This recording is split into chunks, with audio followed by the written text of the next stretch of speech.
It is January 14th, 2020. This is episode 17 of Roostertail Talk. I am your host, David Newton. In this episode today, we're going to talk about different news and updates from all the hydroplane camps around the area, around the country, and see what they've been up to this off-season. It's been a few months since we've seen the boats on the water, and I'm excited to talk about what's going on with the sport. But before I begin, I want to apologize to the fans out there for the gap I've had in the podcast episodes. I've taken some time off, not because I've wanted to, but life gets in the way sometimes. It's been a couple months since I've had a podcast out there. It is a slow season, but I've been distracted with my life, my family. I've got a 4-year-old at home. I'm back into teaching full time. I've been racing RC cars, and I've also been coaching basketball. So I've been pretty busy, enjoying life.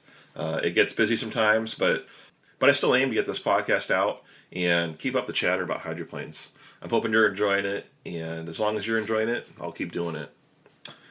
Now, sit back, relax, and welcome to Roostertail Talk.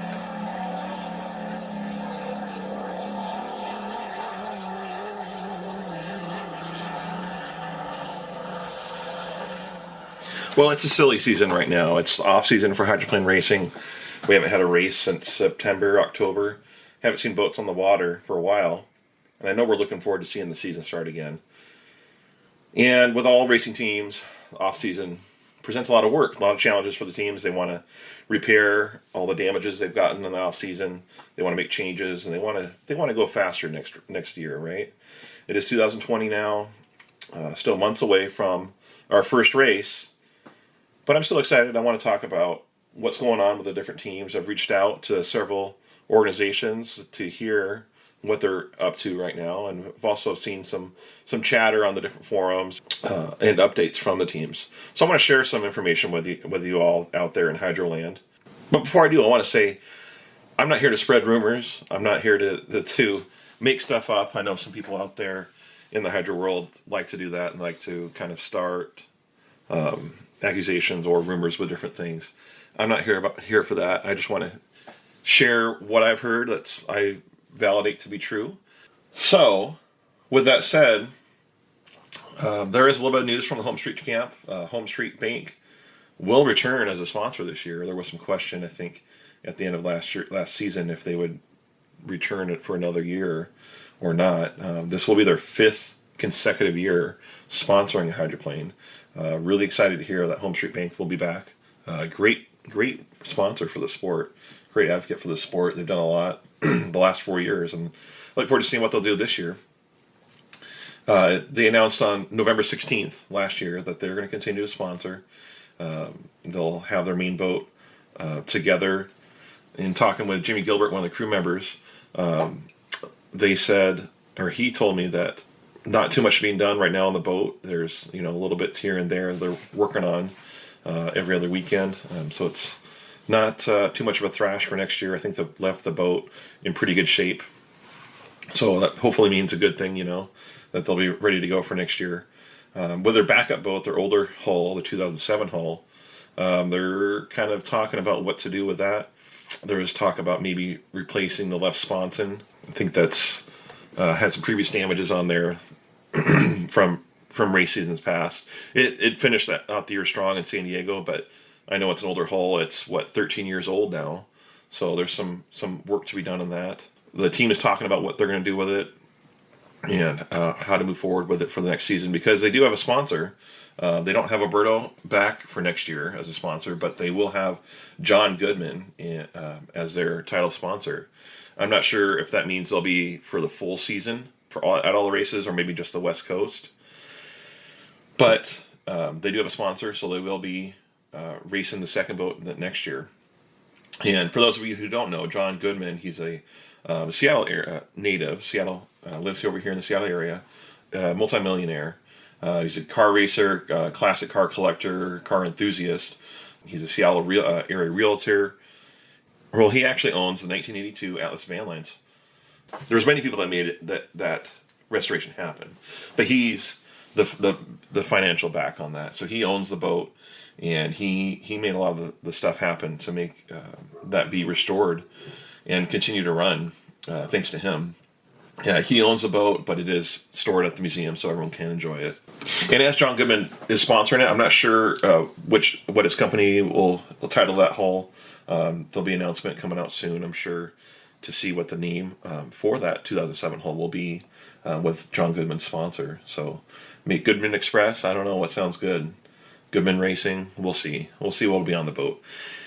And this last year, I know Jeff Bernard was a driver. They haven't announced if he'll continue to drive for the team or if they'll bring in somebody else. But I know John Goodman has a lot of knowledge of the sport, and they'll make a best decision on how to move forward with that. I'm guessing they'll keep Jeff Bernard because he got some good seat time in the boat last year, and they'll probably want to continue with someone that is familiar with the hull. And other news from that camp is that there's not too much going on at the shop right now. The Hanson brothers, they're busy working on Steve Hayden's a rebuild project. It's in the Tukwila area. So they're busy with that. They're not too much down at the shop, but it sounds like at least their number one boat's pretty much ready for the next year. So that's good to hear. So I look forward to seeing good things out of that camp, and I hope that they're on progress, and we'll see them ready to go I'm sure we'll see them ready to go for the season opener and in the spring test session over in Tri-Cities in April. Looking elsewhere on the forums, Henderson Hydroplanes has done a great job of updating us with projects he's working on. Bert Henderson, he's got his shop up there in Canada, and I know he works on many boats at a time, but he has up there right now the U7 T5 hull, and that's right side up in his shop.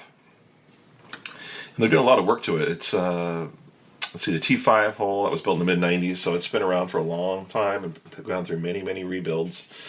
And he's really trying to make it fresh for this next year, see what they can get out of that hull.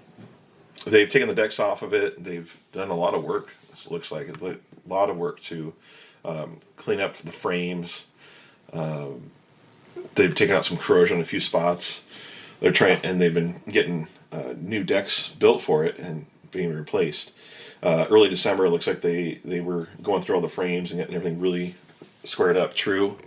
In late December, just last month, they were installing the deck pieces and working a little bit more on some angle shims that match the rear deck angle, where it kind of does that teardrop in the back.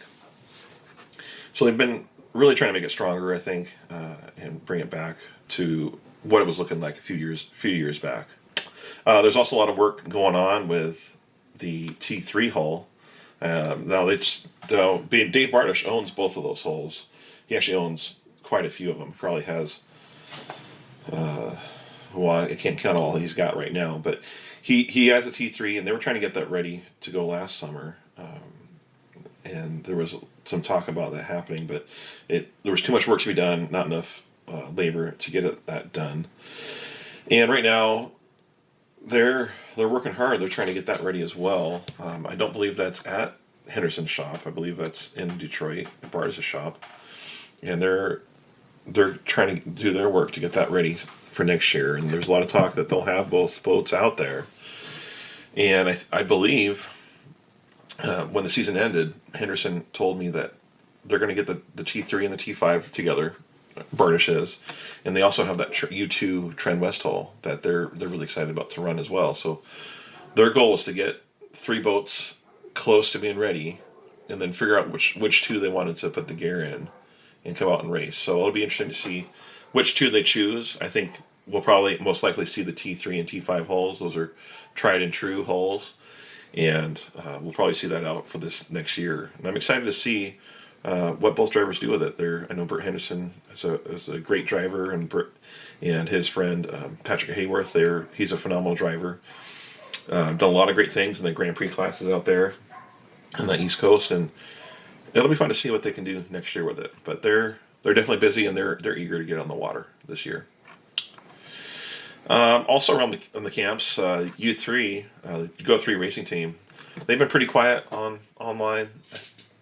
But they had a little chatter on December 6th or December 26th, and they're working on their Allison engine program. They had several engines disassembled. They're going through all the motors that were ran this last summer. They're going through it front to back and everywhere they can to make sure that their motors are strong for this upcoming season. No word on how many races they're going to attend. Last few years, it's been just Tri-Cities.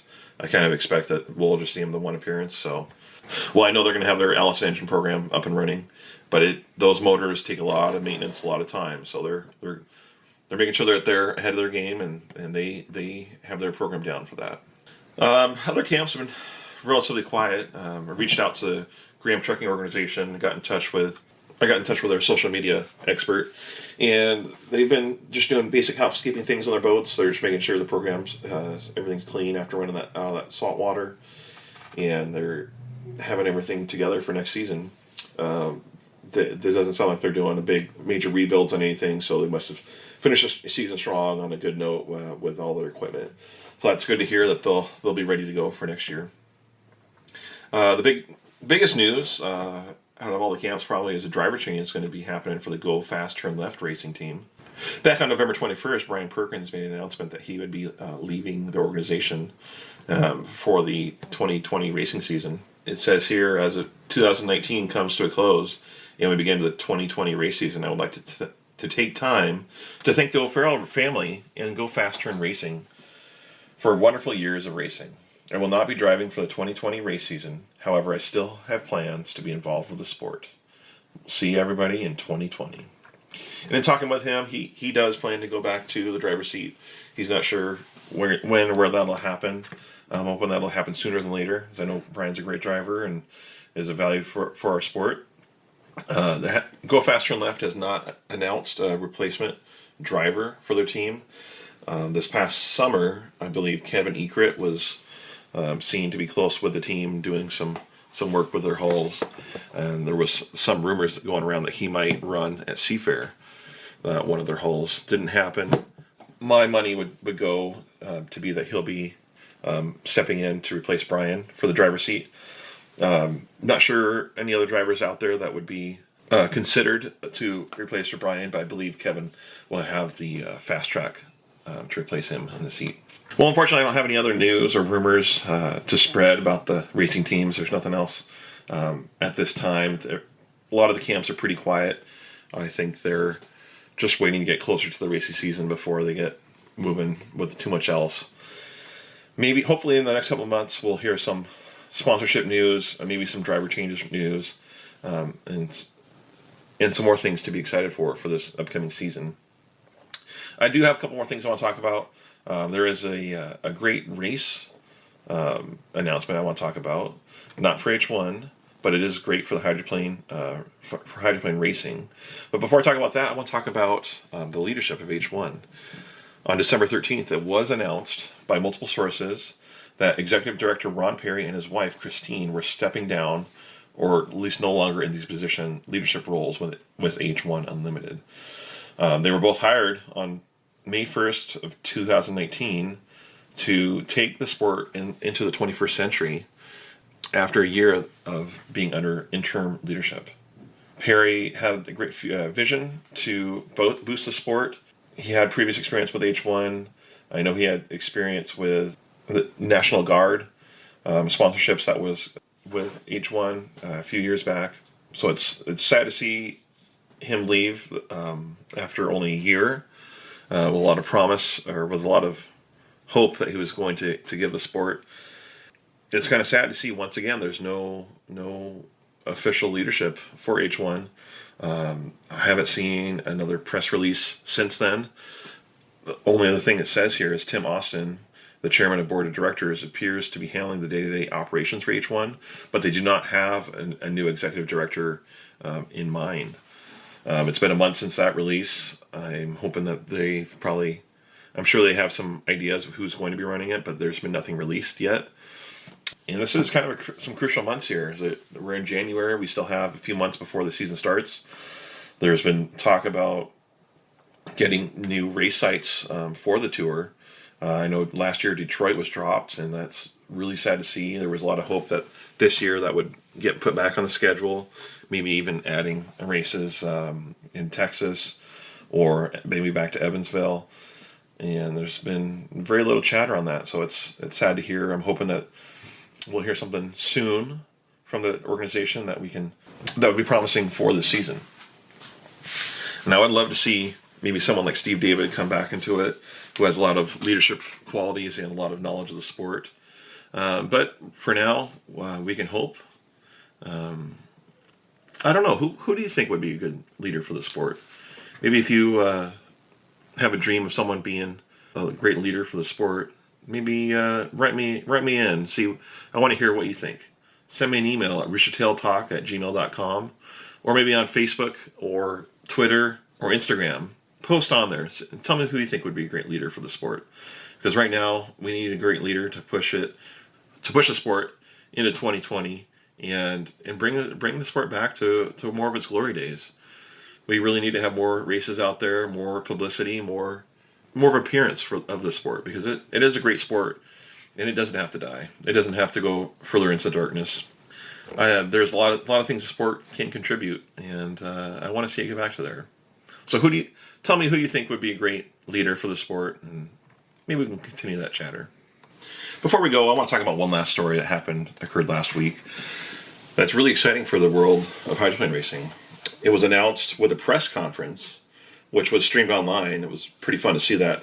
I would try and get over to see that, watch that a little bit of it live while I was at work. But it was announced that after 40 years of absence, hydroplane racing will again return to Owensboro, Kentucky. Now they're going to have a race this summer for the Grand Prix class. And that's really exciting to hear, because that's more growth for hydroplane racing. Grand Prix class seems to be under some great leadership. They've had some big announcements this fall, this last year. Additional races, racing teams, some additional safety concerns being addressed, and they seem to be in, I think, in a good spot. On January 8th, it was released. There was a press release. The city officials, they announced that it's going to be a three-day riverfront festival, and it's going to be called the 2020 Owensboro Hydro Fair, presented by Joe Holmes. And it's scheduled for August 14th through the 16th. And it's also going to include 6 additional smaller class powerboats, in addition to the Grand Prix American hydroplanes. And they're guaranteeing, I believe, 8 Grand Prix hydroplanes will be in attendance. Possibility of seeing 10 hydroplanes there, with addition to the 6 classes. So there's going to be a lot of racing for those 3 days. And I believe this is going to be a well-run event. Now, the City of Owensboro Public Events Director Tim Ross, he was quoted in saying that we're excited to bring this event to the Owensboro riverfront. Owensboro has a rich history of hydroplane racing dating back to the 1960s. He continued, it will be thrilling for fans from throughout the region to return to the riverfront to see and hear the incredible action from these state-of-the-art race boats. Now, there is a legacy of racing in Owensboro. They raced there in the 60s all the way up to 1978. As it said in the article and in the press release, that it's been 40 years without racing.